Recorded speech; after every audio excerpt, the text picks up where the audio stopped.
Nah, membaca soal pernyataan Surya Paloh dan juga bagaimana peta politik ke depan pasca putusan Mahkamah Konstitusi, saat ini Kompas Petang sudah bersama dengan pengamat politik dari Direktur Eksekutif Parameter Politik Indonesia, Adi Prayitno. Selamat petang, Mas Adi.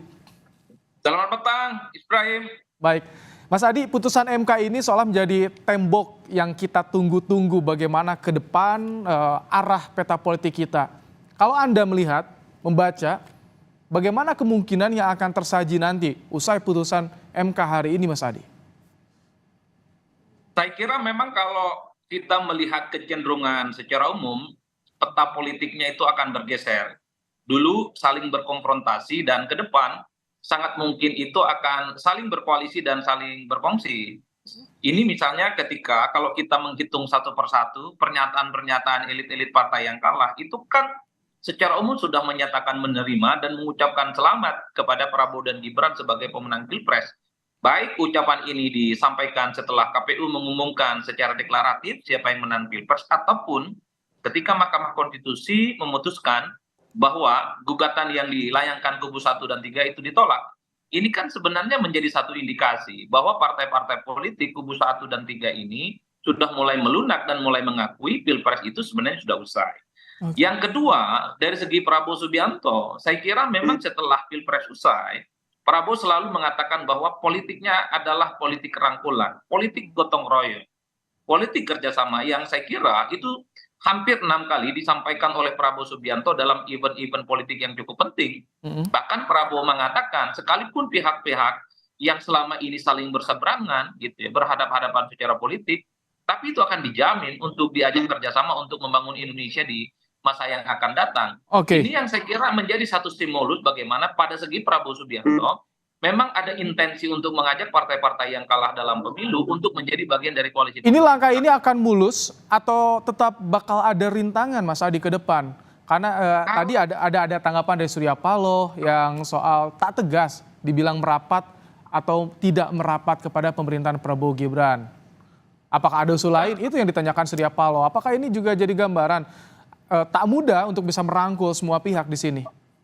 Dan kalau membaca kecenderungan elit-elit partai secara umum, minimal ketika mereka itu mengucapkan selamat dan menerima putusan dari Mahkamah Konstitusi, ini kan sebenarnya bekal politik betapa partai-partai ini sebenarnya secara tidak langsung juga tertarik untuk menjadi bagian dari kubu Prabowo Subianto dan Gibran Rakabuming Raka di masa yang akan datang.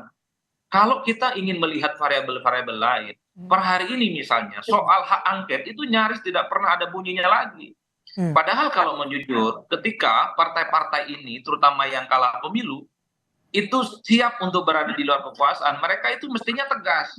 Apapun yang terjadi dengan putusan Mahkamah Konstitusi hari ini, mereka akan tetap tegak lurus berada di luar kekuasaan, menjadi oposisi dan menjadi penyeimbang. Per hari ini, partai-partai politik yang kalah, itu tak ada yang secara deklaratif menyatakan siap untuk menantang kekuasaan Prabowo Subianto dan Gibran Rakabuming Raka dengan jadi oposisi. Semuanya serba cair, semuanya serba lunak.